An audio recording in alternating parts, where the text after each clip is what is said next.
बिस्मिल्लाहिर्रहमानिर्रहीम। अस्सलाम वालेकुम नाजरीन, फील्ड मार्शल और नून लीग इस वक्त झगड़ा जो है इंतहा तक पहुंच चुका है।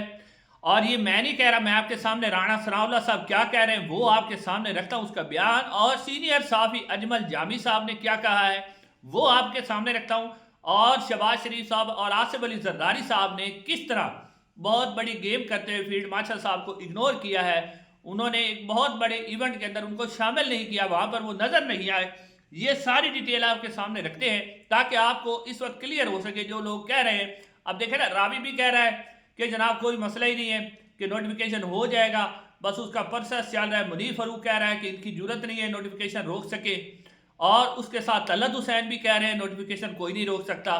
और जवेद चौधरी साहब ने तो यहाँ तक कह दिया कि जब 70-70 हज़ार वोटों से ये लोग हारे हुए थे, इस्टेब्लिशमेंट इन्हें जितवाया था, तो इनकी क्या हैसियत है कि नोटिफिकेशन को रोक सके। अब ये सारी बातें ठीक है क्योंकि वो मालूमात ले रहे हैं इस्टेब्लिशमेंट से। अब इस्टेब्लिशमेंट तो ये नहीं कहेगी कि हमारे मामला खराब है, वो कहते सब ओके है, कोई मसला ही नहीं है। तो ये सारे लोग इस्टेब्लिशमेंट से मालूमात ले रहे हैं, लेकिन मैं आपके सामने एक्चुअल पोजीशन रखता हूँ। और ख्वाजा आसिफ रंगबाज जो है वो भी किस तरह खामोश है, और अलीमा खान साहब पर झूठा इल्जाम लगाने के बाद जो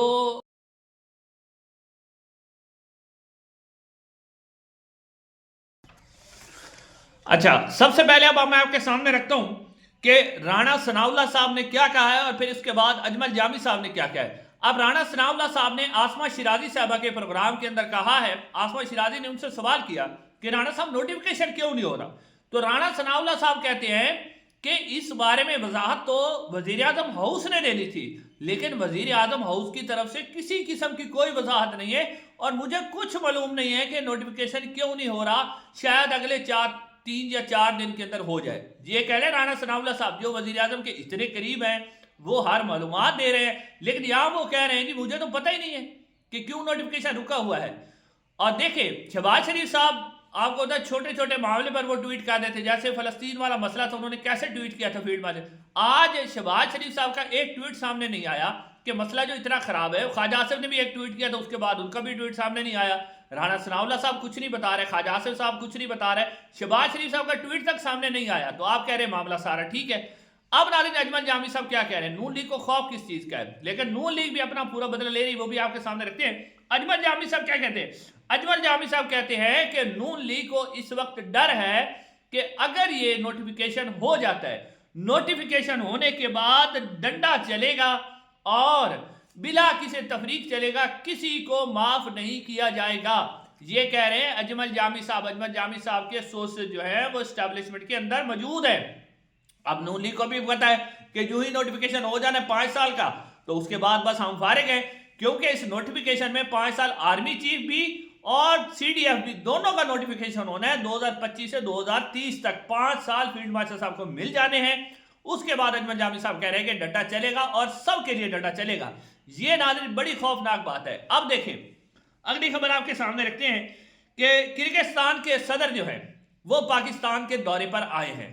अब आप देखें कि जहां भी वजीर आजम शहबाज शरीफ साहब मौजूद होते थे, किसी भी दौरे के अंदर सरबराह ममलिकत आपने देखा था, पूरी दुनिया के अंदर शहबाज शरीफ साहब जाते रहे या मुख्तलिफ सरबराह ममलिकत पाकिस्तान आते रहे, तो आपको हर जगह पर शहबाज शरीफ साहब के साथ फील्ड मार्शल नजर आए हैं। हर जगह पर आप देख लें, कहीं भी ऐसा नहीं हुआ कि फील्ड मार्शल साहब मौजूद ना हो। अब किर्गिस्तान के सदर हैं वो कल पाकिस्तान पहुंचे हैं। अब उनके इस्तकबाल के लिए वहां पर पहुंचे हैं आसिफ अली जरदारी साहब सदर पाकिस्तान और वज़ीर आज़म शहबाज शरीफ साहब।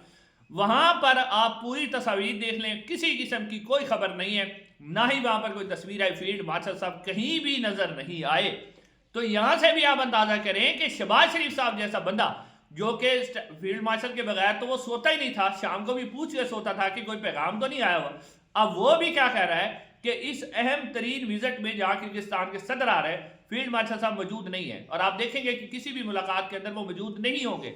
अब इसके बाद भी कोई कहे कि जी पेज तो सेम ही है, इसमें तो कोई मसला नहीं है, नोटिफिकेशन हो जाएगा। आसमा शिराजी साहबा जो है, इधर से आप देखें ना, आसमा शिराजी साहबा, अबसार आलम साहब, वो नून लीग ने मैदान में उतारे हुए, वो कह रही नोटिफिकेशन में तो मसला है ही है। उधर से एस्टेब्लिशमेंट ने भी अपने जवान उतारे हुए हैं, मुनीफ फारूक हो गया, जवेद चौधरी हो गया, और उसके साथ साथ जो है आपने देखा फैसल वाडा साहब भी किस तरह गुस्सा कर रहे थे कि नोटिफिकेशन हम इनके हलक में से निकाल रहे हैं। ये जो फैसल वाडा साहब का गुस्सा था ना, वही बता रहा था کہ نوٹیفیکیشن نہیں ہو رہا, نوٹیفیکیشن کے اوپر مسئلہ بنا ہوا ہے, ورنہ فیصل واڈا صاحب کو اتنا غصہ کرنے کی ضرورت نہیں تھی. یہ اتنی فرسٹریشن جو آپ کو نظر آئی ہے فیصل واڈا صاحب کی گفتگو کے اندر, یہ اسی وجہ سے ہے کہ نوٹیفیکیشن کے اوپر مسئلہ بنا ہوا ہے, اور میں نے ڈیٹیل آپ کے سامنے رکھ دی ہے. اب ناظرین جو اس سے اگلی خبر ہے, بڑی امپورٹنٹ خبر ہے. اب صدیق جان صاحب نے اس حوالے سے کہا ہے کہ اسٹیبلشمنٹ نے, یہ آج کے ولاگ کے اندر انہوں نے کہا ہے کہ اسٹیبلشمنٹ نے آج رات تک کا ٹائم دیا نون لیگ کو کہ نوٹیفیکیشن ہو جانا چاہیے, اگر نوٹیفیکیشن نہیں ہوتا تو پھر سارے ذمہ دار جو نقصان ہوگی وہ نون لیگ ہوگی. تو یہ صدیق جان صاحب کی خبر بھی آپ نوٹ کر لیں. اب دیکھتے ہیں کہ آج شام کو کیا ہوتا ہے. اب ناظرین اگلی خبر جو ہے, علیمہ خان صاحبہ نے یلدا حکم جو کہ اسکائی نیوز کے لیے انٹرویو کرتی ہے, وہاں پر انہوں نے ایک انٹرویو دیا. آپ کو یاد ہوگا کہ یلدا حکم یہ وہی جرنلسٹ ہے جہاں پر خواجہ آصف نے انٹرویو دیا تھا اور ان کی چھترول ہوئی تھی, جہاں پر انہوں نے کہا تھا کہ امریکہ کے کہنے پر ہم 20 سال تک دہشت گردوں کو پالتے رہے ہیں. یہ خواجہ آصف صاحب نے وہاں پر بیان دیا تھا, یہ یہی یلدا حکم ہے. اب وہاں پر ایک علیمہ خان صاحبہ کی اے آئی ویڈیو بنا کر لوگوں نے اور اس کو وائرل کر دیا, جس کے اندر کچھ ایسے الفاظ تھے جو پاکستان کے خلاف تھے, پاکستان کی جو فوج ہے اس کے خلاف تھے, اور بہت سے ایسی نامناسب قسم کے الفاظ تھے جو میں یہاں دہرا بھی نہیں سکتا. اب نہ یہ اے آئی جنریٹڈ ویڈیو تھی. اب خواجہ آصف صاحب آپ کو پتہ ہی ہے کہ وہ اکثر ان کے بارے میں کہا جاتا ہے کہ وہ رات کو پی کے ٹویٹ کرتے ہیں, جو آپ نے دیکھا کہ کبھی فلسطین کے حق میں ٹویٹ کرتے ہیں, وہ رات کو ہی کرتے ہیں, اس وقت انہوں نے شربت شربت پیا ہوتا ہے. تو انہوں نے اسی ویڈیو کو ٹویٹ کر دیا, اور خواجہ آصف صاحب نے بڑی شدید تنقید کی علیمہ خان کے اوپر کہ یہ تو ملک سے غداری ہے, پاکستان سے غداری ہے, یہ سارا کچھ ہوا. اور یلدا حکم نے پھر انہیں ٹویٹ کر کے بتایا کہ سر یہ اے آئی جنریٹڈ ویڈیو ہے, آپ کو شرم آنی چاہیے. پھر خواجہ آصف صاحب کے ساتھ جو ٹویٹر پر لترول ہوئی ہے, لوگوں نے لتر مارے ہیں. اس وقت خواجہ آصف صاحب جرمنی کے اندر چھپے ہوئے ہیں, اور یہ بھی کہا جا رہا ہے کہ جو ان سے پہلا ٹویٹ کروایا گیا تھا نا, جس میں انہوں نے کہا تھا کہ فیلڈ مارشل صاحب کا نوٹیفیکیشن ہو جائے گا, وہ بھی ان کو ڈنڈے کے زور پر وہاں پر کروایا گیا تھا. تو اب خواجہ آصف صاحب کیونکہ یہ انہوں نے بہت بڑی گھٹیا حرکت کی کہ ایک ڈیفینس منسٹر ہو کے اس نے یہی نہیں خیال کیا کہ اے آئی جنریٹڈ ویڈیوز کے اوپر انہوں نے ٹویٹ کیا, تو اس وقت ان کی پوری چھترول ہو رہی ہے. اس سے لگی ویڈیو لگا دو. السلام علیکم.